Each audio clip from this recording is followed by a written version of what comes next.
अस्सलामुअलैकुम। मोहम्मद अज़हर सिद्दीक अपने programme political diaries के साथ हाजिर खिदमत है। 2 जून बरोज़ जुमेरात आप ये प्रोग्राम देख रहे होंगे।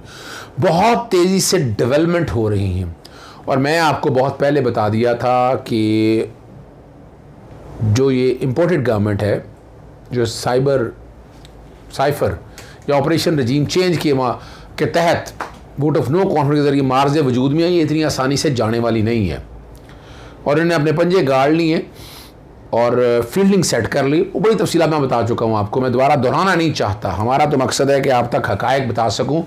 बजट का मैंने रात बता दिया आपको, बजट ये और मैं पहले कह चुका हूँ, मैं स्पेसेस में कह चुका हूँ, मैं बड़ी वजाहत के साथ बैठा हूँ कि ये बजट पेश करने जा रहे हैं। मैं आज भी दोहरा रहा हूँ बात कि बजट पेश करने जा रहे हैं। ये बजट आवाम को बेवकूफ़ बनाने के लिए होगा, आंखों में धूल होगी। इसके बाद मिनी बजट्स आएंगे ना, फिर मैं ये रिकॉर्ड पे याद रखना आप लोगों ने, मैंने इसलिए बार बार बता रहा हूँ आपको। कुछ आजकल स्पेसिस पे इतना ज़्यादा शायद मैं नहीं जा पा रहा, जो कि मसरूफियत बहुत ज़्यादा थी। एक केस तो ख़त्म हो गया लार्जर बेंच के कॉन्टेक्स्ट में, लेकिन बाकी केसेस जो हैं वो चल रही हैं। सुबह मामला है इलेक्शन कमीशन के सामने कि जिसमें आइन के आर्टिकल 224 सब आर्टिकल 6 की तशरीह है और उसमें इलेक्शन कमीशन के पास और कोई रेमेडी नहीं है माँ सिवाय वो 5 मेंबर्स का नोटिफाई करें। अब इलेक्शन कमीशन उनकी मर्ज़ी का आ चुका है, मौजूदा गवर्नमेंट की 2 नए मेंबर भी उनकी मर्ज़ी के तैनात हो गए हैं और वजह है कि अपोजिशन लीडर जो आपने इस तरह का चुन लिया है उसको भी चैलेंज मैं कर रहा हूँ और काफ़ी काम मैंने मुकम्मल कर लिया है। अब सुबह क्या फ़ैसला करते हैं ये देखने वाली बात है कि इलेक्शन कमीशन जो है सुबह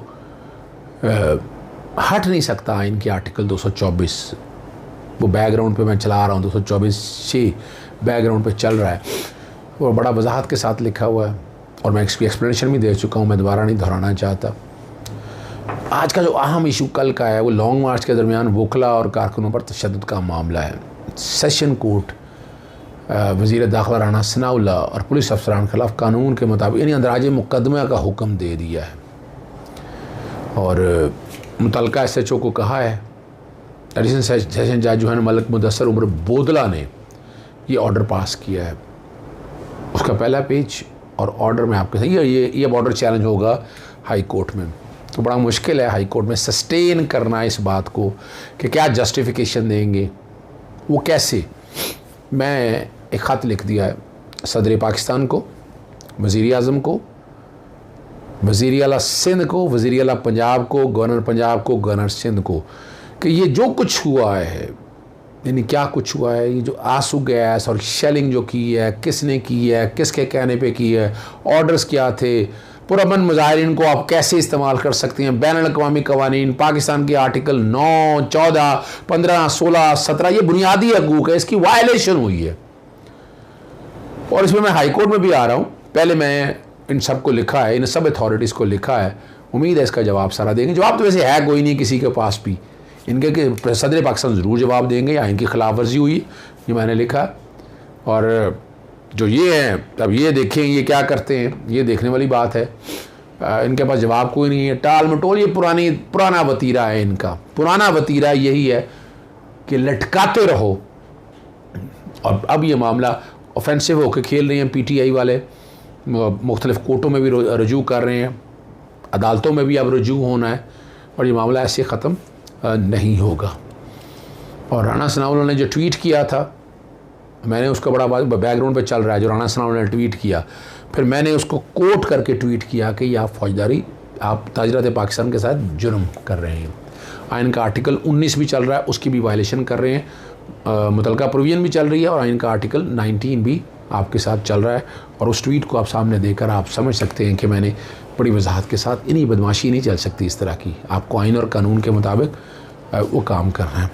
दूसरा एडिशनल सेशन जज से बाकी जमशेद इकबाल चीमा और मुसर्रत चीमा ने भी ज़मानतें हासिल कर ली हैं और 11 जून तक कहा है गिरफ़्तार ना किया जाए, तफ्तीशी रिपोर्ट तलब कर ली। ये सब फ्रॉड और झूठ पे मबनी है, ऐसी चीज़ें माजरत के साथ। वो लेटर बैकग्राउंड पे जैसे मैंने आपको बताया वो चल रहा है आपको। उसके बाद मैंने सुप्रीम कोर्ट के अंदर भी एक दरख्वास्त दायर कर दी है और वो है साफ़ शफाफ इलेक्शन। आपको याद होगा यूसुफ गिलानी के दौर में आपने कई पैसे देते हुए की चीज़ें वो बैकग्राउंड पे वो चल रही होंगी, उनका बेटा क्या करता रहा आकर, और वो जिस तरह धांधली हुई उस इलेक्शन के अंदर, ये वही लोग परचेज़ किए गए थे जो अब इस्तेमाल हो रहे हैं हर जगह के ऊपर, ये वही लोग हैं। और इस पे मामला जो है, दो बातें थी सुप्रीम कोर्ट के सामने, रेफरेंस 1/2020 के अंदर, और रिपोर्टेड जजमेंट भी है, और उसमें कहा गया था कि इलेक्शन साफ और शफाफ होने, मॉडर्न टेक्नोलॉजी इस्तेमाल करनी है, जदीद टेक्नोलॉजी इस्तेमाल करनी है। मैंने इस पर कई ख़त लिखे कि अब तक क्या किया आपने, सेनेट का इलेक्शन भी आइडेंटिफाइबल वोट पर अगर बनाना है, सीक्रेट बैलेट को छोड़ के मॉडर्न तरफ जाएँ तो क्या किया, अभी तक कुछ नहीं किया इलेक्शन कमीशन ऑफ पाकिस्तान ने अब तक। मैंने मुख्तलिफ ख़त लिखे, तो तौहीन अदालत की दरख्वास्त मैंने चेयरमैन जो है ना चीफ इलेक्शन कमिश्नर और मेंबरान, दो इलेक्शन कमीशन, दो तो अब हुए हैं चूँकि पुराने चले आ रहे हैं, नए मैंने मेंबर नहीं बनाए इसके अंदर, वो तौहीन अदालत की पूरी दरख्वास्त जो है बैकग्राउंड पे लाहौर रजिस्ट्री में दायर कर दी है। पहले हिस्से में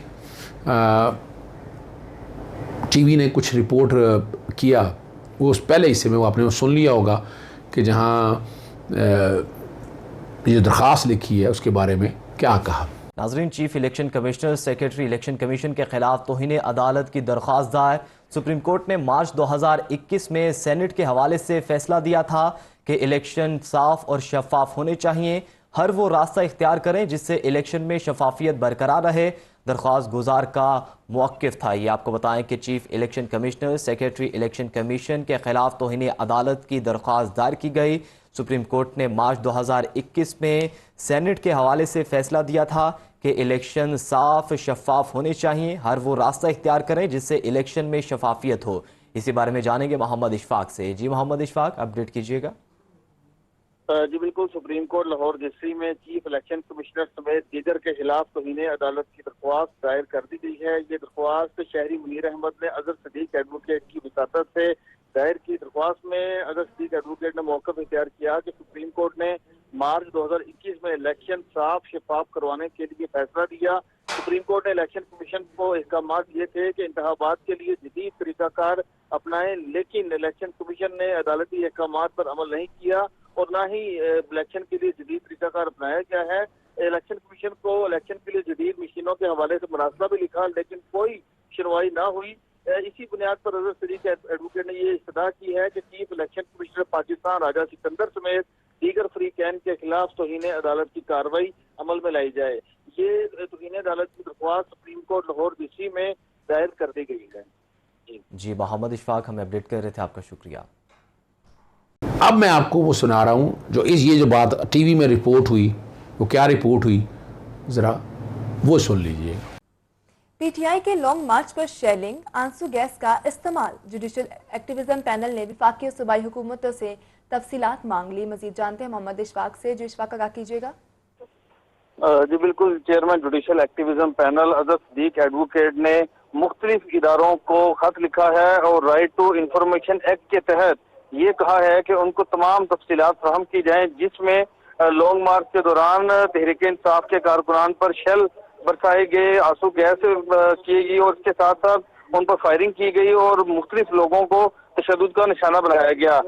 इस हवाले से वफाकी वजारत दाखिला, सूबाई वजारत दाखिला सेक्रेटरी और वफाकी दाखिला को मरासला अजहर सदीक एडवोकेट की जानिब से अरसाल किया गया है और ये कहा गया है कि राइट टू इंफॉर्मेशन एक्ट के तहत बताया जाए लॉन्ग मार्च के दौरान इस्लामाबाद और दीगर मकामात पर किसके हुक्म पर शेलिंग की गई, आंसू गैस का इस्तेमाल किया गया, लॉन्ग मार्च के दौरान क्या क्या नुकसान हुए, कितनी इमलाक को नुकसान पहुंचा, कितने कारकुन और कितने पुलिस एहलकार जख्मी हुए, तमाम तफसीलात उनको फराहम की जाए। जी ठीक है इशफाक, बहुत शुक्रिया। आगे मैं लेके चलता हूँ आपको। एक और इशू है, लॉ ऑफिसर जो निकालती हैं अपनी मर्जी से आती है, नई गवर्नमेंट आती है, लॉ ऑफिसर निकालती है, कानून और आइन की मर्जी है, प्लेयर अपना स्वाबदीद है, जो मर्जी जिस तरह मर्जी करते रहें। उसकी भी हेयरिंग हुई, उसको भी रिपोर्ट किया मीडिया ने, ज़रा वो भी सुन लीजिएगा। लाहौर हाई कोर्ट में तहरीक इंसाफ के मुकर्रर करदा सूबाई लॉ अफसरों की बरतरफी के खिलाफ दरखास्त पर समाअत अदालत ने पंजाब हुकूमत को जवाब दाखिल कराने के लिए मोहलत दे दी।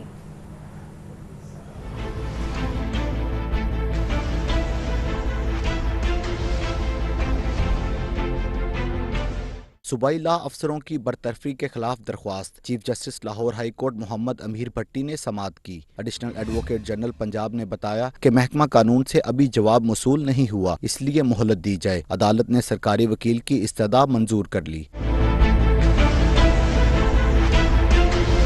अजहर सदीक एडवोकेट के तवस्सुत से दायर दरख्वास्त में लॉ अफसरों ने आहनी बरतरफी के अहकामात को चैलेंज किया है। सरकारी वकील के मुताबिक किसी को जबरदस्ती मजबूर नहीं किया जा सकता कि इन्हें मुलाजमत पर रखा जाए। दरख्वास्त गुजार के वकील ने बताया कि कानून के मुताबिक तकर्रियाँ होनी चाहिए। दरख्वास्त में सदा की गई कि हुकूमत को जबरदस्ती लॉ अफसरों को ओहदे से हटाए जाने से रोका जाए। कैमरामैन मोहम्मद अयूब के साथ मोहम्मद इशफाक, लाहौर न्यूज़। अब चलते हैं बड़ी अहम दरख्वास्त की जरूरत। तहरीके इंसाफ ने सुप्रीम कोर्ट में दरख्वास्त दायर कर दी है लॉन्ग मार्च की। ये अब 3 तारीख को केस लगा हुआ है। मेरा जानता ख्याल है ये 3 तारीख को इसकी समाअत होगी। वजारत दाखिला, IG इस्लामाबाद और होम सेक्रेटरी को फ़रीक बनाया और इस्तदा की है कि वाकई और पंजाब हुकूमत को हुक्म दे कि वो तहरीके इंसाफ को एहतजाज की इजाज़त दे और किसी कारकुन को गिरफ़्तार ना किया जाए, रास्ते में रुकावटें हायल ना की जाएँ, वफाकी और पंजाब हुकूमत को तशद्दुद और ताकत के इस्तेमाल से रोका जाए। दरख्वास्त में ये भी मौक़िफ़ इख्तियार किया है कि एहतजाज हर शहरी का बुनियादी हक़ है। आइन में पुरअमन एहतजाज की इजाज़त देता है। आर्टिकल 4 के मुताबिक तमाम शहरीन को यकसां हकूक़ हासिल हैं। ये आर्टिकल 25 भी आप याद रखिएगा। और कंटेनर के ज़रिए रास्ता रोका गया था, पार्टी का कारकुन पर आंसू गैस और पुलिस की लाठीचार्ज का सामना था। रेड जोन में दाखिल होने के बाद फ़ौज को तलब कर लिया गया था और PTI के मनसूबे को नाकाम बना दिया था। क्रैकडाउन किया गया था और हज़ारों जो रहनुमा है ना उनको गिरफ़्तार under the garb of MPO किया गया था। इसकी समाअत मेरा जहाँ तक ख्याल है 3 मार्च को मुतवक्को होगी, चूँकि 3 मार्च को मेन केस भी लगा हुआ है। और जो तरमीम बैरून इस्लामाबाद हाई कोर्ट के अंदर आया है वो मामला है बुनियादी तौर पर ओवरसीज़ पाकिस्तान के वाले से। मैं उससे इत्तफाक नहीं करता कि वोट के हक़ से महरूम के होने के ख़िलाफ़ दरख्वास्त काबिल समाअत होने पर मज़ीद दलाइल तलब कर लिए हैं। अभी एक्ट नहीं बना, मैं ख़ुद इससे इत्तफाक करता हूँ। ये एक्ट बनेगा तो फिर आएगा ना ये मामला। बहुत जल्दी हमने कर दिया और वज़ारत कानून, इंसाफ और पार्लिमानी अमूर के secretary election commission of Pakistan को फ़रीक बनाया गया। दोहरी शहरियत रखने वाले की जानिब से ये दरख्वास्त दायर की गई है। पहले जो तरमीम की गई थी वो भी गई थी, अब वाली तरमीम में ज़्यादा वजाहत की गई है कि जो लोग बाहर हैं, जैसे कहा, वो वहाँ सकूनत रखते हैं। दोनों तरमीम उनके हकूक़ को ख़त्म नहीं कर रही और 30 साल से ये काम चल रहा है। अब ये काम हुआ, ये कोई कह नहीं सकता कि बैरून पाकिस्तान को वोट का हक़ नहीं। कितने अदालत ने वकील से सवाल कि कितने पाकिस्तानी बैरून मुल्क हैं, उन्होंने कहा ये 9 लाख नहीं, ये 90 लाख हैं। वो गलती से किसी ने बता दिया यहाँ पर। और अदालत ने इस्तफार किया अमेरिका में कैसे वोट डाल जाएगा, वहाँ पे कोई कानून होगा और वहाँ का कानून का उन्होंने कहा जी हमें मालूम नहीं है। लेकिन बड़ी वाज़ेह बात है, ये जब EVM में करेंगे और जब आप इलेक्ट्रॉनिक वोटिंग करेंगे, मिसाल के मैं लाहौर का रहने वाला हूँ, मेरा यहाँ पर वोट रजिस्टर है, मैं बाहर चला जाता हूँ, जहाँ मेरी सुकूनत है, मेरा वोट वहाँ है, मेरा वोट वहाँ पर कास्ट होगा। यानी मैं अमेरिका में हूँ तो मेरा हल्का जो है ना, वो जो हल्का बंदियों के हवाले से ओवरसीज़ की एक अलग लिस्ट बन जाएगी और उसमें चीज़ें सारी आ जाएंगी। यानी ये कोई अनोखी बात नहीं है, ठीक है ना जी। और ये 26 मई को तरमीमी बिल मंजूर किया था और इलेक्ट्रॉनिक वोटिंग मशीन और ओवरसीज़ वोटिंग से मुताल्लिक़ तरमीम ख़त्म कर दी गई थी। और यहाँ आप समझ सकते हैं जो इशू बड़ी वजाहत के साथ ज़्यादा चलूँ कि कैसे वोटिंग होनी, कोई मुश्किल बड़ी रॉकेट साइंस नहीं है। आज जो इलेक्शन कमीशन कर रहा है, वोट दर्जनों वोट, हजार यानी सैकड़ों हज़ारों वोट एक थे दूसरी जगह फेंक दिए गए, ये वही हुआ है और ये इलेक्शन कमीशन के अंदर हो रहा है और इलेक्शन कमीशन कोई जवाब नहीं दे सका इस बात का। ये तो उनकी जिम्मेदारी है, आइन और कानून पे अमल दरामद करना इनकी जिम्मेदारी है। लेकिन इलेक्शन कमीशन अपने आइनी इख्तियारात इस्तेमाल नहीं कर रहा। कुछ चीज़ें मैंने लिख ली हैं, लेटर्स में लिख रहा हूँ इस चीज़ को जस्टिफाई करने के लिए। और लाहौर हाई कोर्ट में पटिशन में, देखिए पटिशन तब फाइल होगी जब सदर पाकिस्तान नोटिफाई कर देंगे इसको, एक्ट को। अभी तक सदर पाकिस्तान ने एक्ट को नोटिफाई नहीं किया। जब अमेंडमेंट अप्रूव हो जाएंगी, आइन का आर्टिकल 48 बैकग्राउंड पे चल रहा है, 15 दिन और 10 दिन उसके मुताबिक है ये। और सेक्शन 94 है इलेक्शन एक्ट के अंदर कि जहाँ ओवरसीज़ पाकिस्तान को वोटिंग के लिए अपना और कई रीज़न जो है ना वो रखे गए थे सामने। और इंशाल्लाह इस राइट के लिए हम लड़ते रहेंगे। डॉक्टर कौकब इंग्लैंड में मैं राब्ते में एक बहुत बड़ा ग्रुप इस पर काम कर रहा है और वो सारी चीज़ें अब आपके सामने आती रहेंगी इंशाल्लाह। इजाज़त चाहता हूँ। अस्सलाम वालेकुम, अल्लाह हाफ़िज़, पाकिस्तान जिंदाबाद। है।